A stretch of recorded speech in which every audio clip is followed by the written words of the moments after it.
और सर क्या कार्यक्रम रहेगा, किस प्रकार पूरा का पूरा आपका शेड्यूल है वो बताइए। कार्यक्रम संपूर्ण भारत में 6000 तहसीलें हैं, जिसमें लगभग 550 तहसीलों में गौ सम्मान आवाहन अभियान की तैयारी हो चुकी है। गौ भक्तों के द्वारा, संतों के द्वारा, महंतों के द्वारा, ऋषियों के द्वारा, मनीषियों के द्वारा संपूर्ण भारत में एक विशेष रूप से गौ सम्मान आवाहन अभियान युद्ध स्तर पर चल रहा था। जैसे महाभारत का युद्ध 18 दिन में समाप्त हो गया था, उसी प्रकार से ये गौ सम्मान आवाहन अभियान 27 तारीख को आपको इसके बारे में पता चल जाएगा और गौ माता को राष्ट्र माता घोषित करना पड़ेगा सरकार को, क्योंकि ये जन जन की मुहिम है। संपूर्ण भारत के लोग गौ माता को राष्ट्र माता घोषित कराना चाहते हैं। इसके लिए समस्त संत महंत सभी लोग इसमें लगे हुए हैं, गौवत्स गौपुत्र सब लगे हुए हैं। सर प्रमुख रूप से बात की तो पूरे भारत भर के अंदर कहीं ना कहीं जगह पर गो कत्ल खाने लगा है, उसको लेकर भी किस तरह आपकी मुहिम चलाई जा रही है, किस प्रकार आप सरकार से आप आग्रह करें किस प्रकार के जितने भी कत्ल खानों को बंद कर सकते हैं। जैसा कि मैंने पूर्व में ही आपको निवेदन कर दिया है कि गौ माता राष्ट्र माता यदि सरकार घोषित कर देती है तो जितने भी बूचड़ खाने हैं, कत्ल खाने हैं, वो स्वतः ही बंद हो जाएंगे। गौ माता राष्ट्र माता घोषित होने पर नियम बनेगा, कानून बनेगा, इसलिए गौ माता राष्ट्र माता घोषित होने पर यह सब बंद हो जाएगा। गौ माता की हत्या नहीं होगी, गौ माता बच जाएगी। इसलिए गौ माता को राष्ट्र माता घोषित करना बहुत आवश्यक है।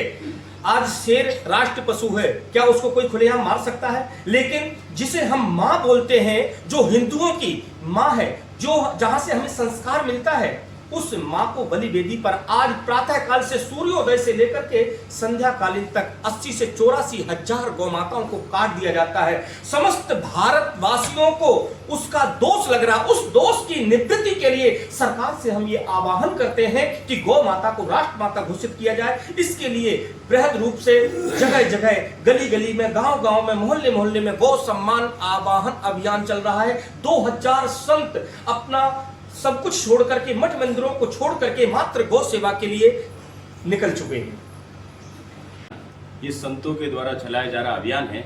इसमें वर्तमान समय में गाय माता जी की जो दुर्दशा हो रही है, अपमानित हो रही है, अपेक्षित हो रही है, इसलिए संतों ने वृंदावन की पावन, भगवान श्री कृष्ण जी की पावन लीला स्थली ब्रजभूमि में बैठ करके 90 दिन तक बैठक चली और उसमें ये पूरा का पूरा मंथन हुआ। उन्होंने कहा कि वर्तमान समय में जो सरकार शासक हैं वो धर्मात्मा सरकार है, इसलिए उसके आगे जाकर के हमें प्रार्थना करनी है। उसका एक प्रारूप बनाया प्रार्थना का, 5 चरणों में वो प्रारूप है।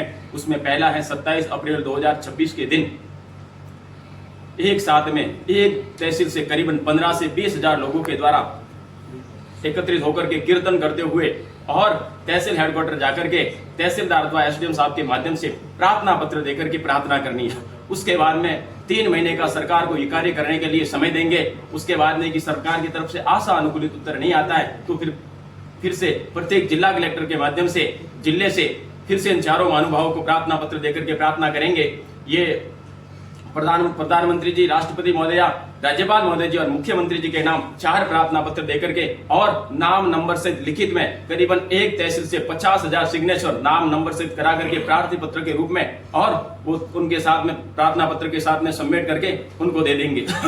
उसके बाद में 3 महीने का समय देने के बाद में प्रत्येक जिले की, राज्य की कैपिटल राजधानी से प्रार्थना करेंगे। उसके बाद में फिर एक जिले से 1000 की संख्या ले जाकर के ऐसे 30 जिलों वालों को एक साथ में दिल्ली तय स्थान पर बुलाएंगे और वहां जाकर के कीर्तन करेंगे सरकार के सामने और उनसे प्रार्थना करेंगे 6 महीने तक। उसके बाद भी सरकार की तरफ से आशा अनुकूलित उत्तर नहीं आता है 15 अगस्त 2027 तक, तो उसके बाद में संतों और गोभक्तों द्वारा जब तक गाय माता जी को सेवा, सुरक्षा और सम्मान प्रदान नहीं होता, गाय माता जी की हत्या भारत से समाप्त नहीं होती, तब तक के लिए आमरण अनशन का एक प्रारूप बनाया गया है सरकार के सामने, जिसमें शासन भी अनुमति देता है और शास्त्र भी अनुमति देता है, पूरा संविधान के दायरे में रह करके। और ये इस प्रकार का पूरा प्रारूप है गौ सम्मान आह्वान अभियान का। इस अभियान में नहीं किसी कोई संगठन है, नहीं किसी के बैनर तले न होकर के केवल ईश्वर और गाय माता जी के सानिध्य में है। इस अभियान के अध्यक्ष है नंदी बाबा नीलमणि वृषभ ध्वज और इस अभियान के प्रधान संरक्षक है आदिशक्ति मां सुरभि गौ माता।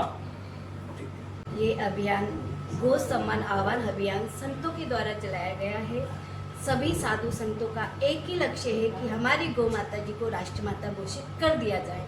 जैसे शेर को कर रखा है, मोर को कर रखा है, इन सब की आज भी धरती पे सभी लोग इनका सम्मान करते हैं। उसी प्रकार से अगर आज हमारी गौ माता जी राष्ट्र माता घोषित हो जाएगी तो सभी लोग उनका सम्मान करेंगे, आदर करेंगे।